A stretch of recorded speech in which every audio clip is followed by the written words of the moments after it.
Добродојдовте во Урбаните вести.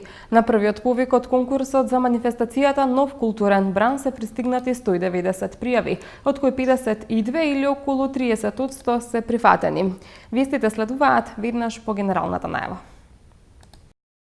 Од утре двосменско работење во повеќе институции и во градинките. Булеварот Христијан Тодоровски Карпош ќе биде готов до крајот на годинава. Се реконструира градинката Урце Николов во Карпош 4. Грејењето на дрва останува наивтино. Службите на јавната администрација од утре започнуваат со работа во 2 смени. Работното време во овие институции ќе биде од 7 до 14 часот и 30 минути и од 14 до 21 часот и 30 минути, а ќе се работи и првата сабота од месецот, но само во една смена, од 8 до 16 часот. Во повеќе институции од утре се воведува двосменско работење. УЈП, Царинската управа, Управата за водење на матични книги, МВР, подрачните одсеци во секторот за управно-надзорни работи, Одделот за граѓански работи, Министерството за одбрана, Одделенијата за одбрана на регион со градовите и општините во состав на институциите, први ќе почнат да работат во 2 смени. Работното време во овие институции ќе биде од 7 до 14 часот и 30 минути и од 14 до 21 часот и 30 минути, а ќе се работи и првата сабота од месецот, но само во една смена од 8 до 16 часот. Што се однесува до флексибилното време кое ќе се воведе, работниот ден ќе трае 8 часа, со што почетокот на работното време ќе биде помеѓу 7:30 и 8 часот и 30 минути, а завршувањето меѓу 15:30 и 16 часот и 30 минути. Од утре втора смена се воведува и во градинките, кои ќе згрижуваат деца до 21 часот и 30 минути. Работна ќе биде и секоја прва сабота од 8 до 16 часот. Градинките и училиштата се подготвуваат за новата учебна година. Деталите ќе ги дознаете подоцна во вестите. До крајот на годинава се очекува да заврши изградбата на булеварот Христијан Тодоровски Карпош, кој ќе се поврзе со заобиколницата, а со тоа ќе се добие и нова сообраќајна алтернатива за неколку десетици илјади граѓани. На новиот дел од булеварот е поставена нова водоводна, атмосферска и фекална мрежа, како и целосно ново улично осветлување, каде се поставени 76 столба. Изградбата на првата фаза на новиот булевар во Бутел Христијан Тодоровски Карпош е во завршна фаза и треба да биде готов до крајот на оваа година. За текот на градежните работи на првата фаза од изградбата на булеварот Христијан Тодоровски Карпош увид на терен извршија градоначалникот на град Скопје Куце Трајановски и градоначалникот на општина Бутел Петра Латиновски. Трајановски нагласи дека овој капитален проект е од исклучителна важност, бидејќи со неговата целосна реализација која ќе следува во втората фаза, ќе се добие поврзување со заобиколницата и ќе се добие нова сообраќајна алтернатива за неколку десетици илјади граѓани. Се прави нов булевар со 6 ленти, значи 3 во секој од правците. Широчината на овој булевар е 40 метри, покрај тие 3 ленти има средишно зеленило, има велосипедска патека од двете страни, исто така има и пешачка патека од двете страни и улично осветлување. Исто така, по целата должина ставена е атмосферска, фекална и водоводна канализација. Со пуштањето на употреба на овој дел од булеварот, значи делимично е завршена работата со оглед на тоа што оди до Натанаел Кучевишки и некаде во средината на населбата Бутел се приклучува кон удлицата Бутелска. Градоначалникот на општина Бутел Петра Латиновски посочи дека со изградбата на овој булевар трајно ќе се надминат проблемите со сообраќајниот метеж кој што се создава во населбата Бутел и додаде дека овој булевар заедно со булеварот Словенија, кој се изгради пред неколку години, се предуслов за идниот развој на општината. Е втор булевар што се гради, поред првиот булевар тоа беше булеварот улица Словенечка, значи ова е втор булевар и мислам дека со овие два булевари општината Бутел добива еден нов имидж, како што кажа градоначалникот, но мислам дека јас би се кажал само една реченица повеќе за вториот дел. Овој булевар заедно со булеварот заедно со булеварот Словенија, што Словенија изградиме, представуваат услови предуслов за иден перспективен развој на општината Бутел. На новиот дел од булеварот Христијан Тодоровски Карпош е поставена нова водоводна, атмосферска и фекална мрежа, како и целосно ново улично осветлување каде се поставени 76 столба. За овој капитален проект градот Скопје од буџетот издвои околу 160 милиони динари или околу 2,6 милиони евра, а изведувач на градежните работи е компанијата Пелагонија Гостивар. Во тек е реконструкцијата на детската градинка Орце Николов во Карпош 4. Нови прозорци, стругање и лакирање на паркетот и поставување ролетни на прозорците се дел од реконструкцијата во градинката, а за овој објект се планира и поставување на термичка фасада со што објектот ќе стане енергетски ефикасен. Општина Карпош врши реконструкција на детската градинка Орце Николов во Карпош 4. Со реконструкцијата досега заменети се прозорците на објектот, извршено е стругање и лакирање на паркетот, како и комплетно бојатисување. Како што информираше денеска градоначалникот на општина Карпош Стефчо Екимовски, во овој објект треба да се постават ролетни на прозорците, а понатаму следува и реконструкција на фасадата, односно поставување на термичка фасада, со што оваа градинка ќе стане енергетски ефикасна. Инвестицијата за досегашната реконструкција на градинката изнесува над 3,5 милиони денари, а со новата фасада ќе изнесува над 7 милиони денари. Градоначалникот Јакимовски истакна дека во општина Карпош остануваат за реконструкција уште 3 објекти на детски градинки. Ова го правиме се со цел да се штеди енергија, во исто време нашите најмлади жители од овој дел на Карпош, од Карпош 4, да стартуваат во новата учебна година во комплетно нов објект. Сакам да напоменам дека останува за реновирање уште 3 објекти, за кои што во Тафталиџе 1 и Тафталиџе 2, за кои што сме распишале досега 2 тендера, меѓутоа фирмите бараат многу повеќе пари отколку што ние со буџетот сме предвиделе, што значи дека мораме да направиме ребаланс, да го зголемиме количината на средства, за да може тие 2 објекти исто така да бидат реновирани, односно тие 2 објекта ќе бидат рушени до темел и ќе се изградат комплетно нови објекти. Што се однесува за двосменското работење во градинките од 1 септември, градоначалникот Стефчо Екимовски истакна дека тие не се против одлуката за воведување на втора смена во градинките, но сметаат дека градинките не се подготвени за воведување втора смена, затоа што треба дополнителни средства и дополнителен кадар, па поради тоа во градинките во Карпош нема да има втора смена.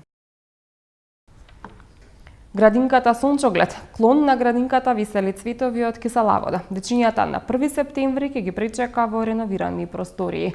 Реконструкцијата ќе продолжи и во наредниот период до крајот на годината. Во градинката Сончоглед во Киселавода заврши првата фаза од реновирањето на објектот. Од општината информираат дека се финализирани градежните зафати кои опфатија промена на ламинатот на површина од 800 квадратни метри, внатрешно молерисување на објектот, отстранување на старата ламперија и поставување на гипс картон со оглетување на зидовите. За реализација на овие реконструктивни зафати, општина Киселавода инвестираше околу 900.000 денари. До крајот на 2017 година ќе тече и втората фаза, која ќе овозможи санација на тоалетите, а веќе во третата фаза, која е предвидено да се реализира во 2018 година, ќе се изврши реновирање на делот со јаслите, промена на прозорците и ламинатот, информираат од општина Киселавода. Објектот на градинката Сончоглед згрижува 260 дечиња, се наоѓа на улицата Локов во населбата Киселавода и е дел од градинката Висели цветови. Датира од 1975 година и во него досега немало никој покрупен реконструктивен зафат, додаваат од општината. Со цел овозможување на подобри услови за следење на наставата на 115 деца згрижени во училиштето за ученици со посебни потреби иднина. Истото се реконструира со донација на телекомуникацијскиот оператор Неотел. Учениците од училиштето за деца со посебни потреби иднина новата учебна година ќе ја почнат во реновираниот простор благодарение на донацијата на телекомуникацијскиот оператор Неотел. Со донацијата ќе се изврши репарирање и молерисување на интериерот на објектот, вклучувајќи ги училниците, ходниците и помошните простории, што ќе придонесе за подобрување на основните услови во училишниот објект. Во училиштето се згрижени околу 115 деца, а училишниот објект лоциран во општина Чаир е изграден во 1963 година и располага со капацитети за едукација и подобрување на физичката и менталната состојба на децата од основно училиште, кои се со посебни потреби. Работите околу реконструкцијата, што започна овој месец, се очекува да бидат завршени до почетокот на новата учебна година. Пред почетокот на новата грејна сезона, граѓаните повторно прават пресметки кој е најекономичен начин на затоплување на домовите. Според досегашните искуства, најевтино е грејењето на дрва, најскапо на струја. Летото полека заминува. Пред нас е месец септември, кога се отвараат многу прашања. Едно од нив е како ќе се грееме оваа сезона, што е најисплатливо. Како да се помине зимата што доаѓа? Дали домовите да се греат на струја, дрва, јаглен или пелети? Ова е постојана дилема за оние домакинства кои не се приклучени на централното грејење. Дали и оваа година грејењето на дрва ќе биде најевтината варијанта? Пресметките говорат дека за грејење со огревно дрво просечно македонско домакинство одвојува од 12 до 20.000 динари годишно. Просечната сметка за парното грејење на стан од 60 метри квадратни изнесува околу 2.000 динари месечно или 24.000 динари годишно, додека кај домакинствата што се греат на електрична енергија за просечна зима, потребно е да се одвојат од 25 до 30.000 динари или од 4 до 5.000 динари месечно за струја. Во земјава повеќе од 130.000 домакинства се греат на огревно дрво. Токму затоа, јавното претпријатие Македонски шуми годишно продава од 500 до 550.000 метри кубни огревно дрво. Познавачите велат дека просечно македонско домакинство годишно користи од 3 до 10 метри кубни огревно дрво. Доколку зимата не е многу студена, за загревање најчесто се неопходни околу 6 метри кубни дрва. Инаку просечната пазарна малопродажна цена за метар кубен буково огревно дрво се движи од 2600 до 3200 динари, а кај дабовото дрво е поскапа за 200 до 300 динари по метар кубен. Во моментов во Скопје има голем број домакинства кои се греат на колективно централно грејење. Податоците на Балкан Енерджи Груп, снабдувачот со топлинска енергија во Скопје, покажуваат дека 36% од потрошувачите во главниот град се корисници на топлинската енергија што тие ја испорачуваат. Просечната сметка за грејење на стан од 60 метри квадратни изнесува околу 2000 динари месечно, доколку сметката се плаќа на 12 еднакви рати или 4000 динари ако се плаќа на 6 рати. Останатите се греат на дрва и фосилни горива како и електрична енергија. Пресметките и досегашното искуство кај домакинствата што се греат на електрична енергија покажува дека за просечна зима потребно е да се одвојат од 25 до 30.000 динари или од 4 до 5.000 динари месечно за струја. Најголемиот дел од домакинствата користат струја за индивидуално парно или се греат на термопечки и клима уреди. Експертите укажуваат дека клима уредот троши најмалку струја во зима, а радиаторите се најголеми потрошувачи, бидејќи немаат добра терморегулација. Според нив големи потрошувачи се и калориферите и затоа се препорачува и тие помалку да се користат за дополнително загревање. Во петок и сабота забавата Супер Скопје продолжува на нова локација на улица Македонија. Посетителите ќе ги забавуваат Каролина Гучева, Тамара и Игор Џамбазов. Големата забава Супер Скопје продолжува викендов на нова локација на улица Македонија. За последните детали за организацијата на овој голем настан, градоначалникот на град Скопје Куце Трајановски и организаторите на Супер Скопје денеска остварија средба со дел од представниците на угостителските објекти од овој реон. Во рамките на Супер Скопје, овој викенд забавата ќе започне во петок на 1 септември во 21 часот, каде присутните ќе можат да уживаат во настапите на DJ Дела, IQ и Каролина Гочева. Во сабота, на 2 септември, забавата ќе започне во 22 часот, каде ќе настапат Тамара Тодевска, како и нокаут со специјалните гости Игор Џамбазов и Гуру Харе. По 16-ти пат на стадионот Млади Лавови се одржа отворената фудбалска школа Ѓурче Петров, на која учество зидоа околу 200 ученици на возраст од 6 до 11 години. Отворената забавна фудбалска школа Ѓорче Петров се одржа по 16-ти пат на стадионот Млади лавови во општина Ѓорче Петров. Околу 200 ученици од основните училишта од општината, придружувани од своите одделински наставници, учествуваа во летната забавна фудбалска школа во организација на општина Ѓорче Петров. Фудбалските тимови беа составени од момчиња и девојчиња на возраст од 6 до 11 години, а предвидено е активностите да продолжат и во наредните денови. Градоначалникот на општината, Сокол Митровски, нагласи дека бројот на ученици спортисти секоја година е се поголем, а токму новата учебна година е одлична можност да се започне во знакот на популацијата и унапредувањето на спортските активности, во кој е вклучена најмладата популација. Регионалниот центар за управување со кризи информира дека утре во текот на денот ќе има прекин во снабдувањето со електрична енергија во делови од аеродром Карпош и Ѓорче Петров. Заради закажани технички зафати, утре без струја ќе бидат делови од општините Аеродром Карпош и Ѓорче Петров, информираат од Регионалниот центар за управување со кризи на Скопје. Од 8 часот и 30 минути до 14 часот и 30 минути без струја ќе останат корисниците од улицата Тодор Чангов, улица 21 и околните улици, а од 8 часот и 30 минути до 11 часот без струја ќе бидат корисниците од улицата Мите Богоевски. Броевите 10, 12 и 14 во општина Аеродром. Во периодот од 8 часот до 15 часот без струја ќе бидат дел од корисниците од населбата Мумин поток кон мотоцентар во општина Карпош. Од Регионалниот центар за управување со кризи на град Скопје информираат дека од 8:30 до 12 часот и 30 минути без електрична енергија ќе бидат корисниците на дел од село Никиштани, а од 9 до 10 часот и дел од село Орман во општина Ѓорче Петров.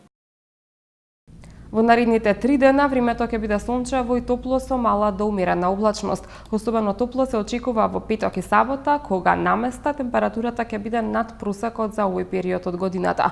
Промена на времето се очекува во недела, кога под влијание на влажна и нестабилна воздушна маса ќе биде променливо облачно и нестабилно, со локални врнежи од дожд и појава на грмежи.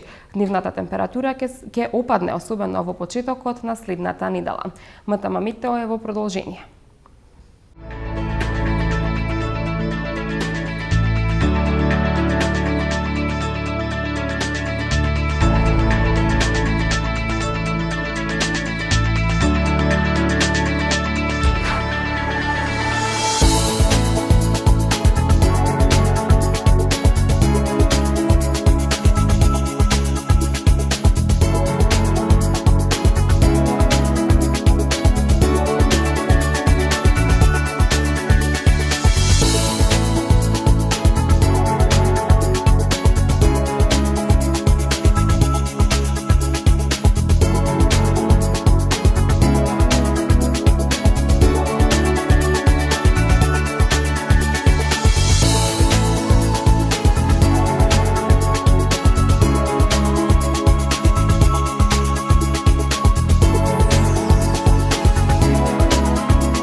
И уште една информација пред да се одјавиме.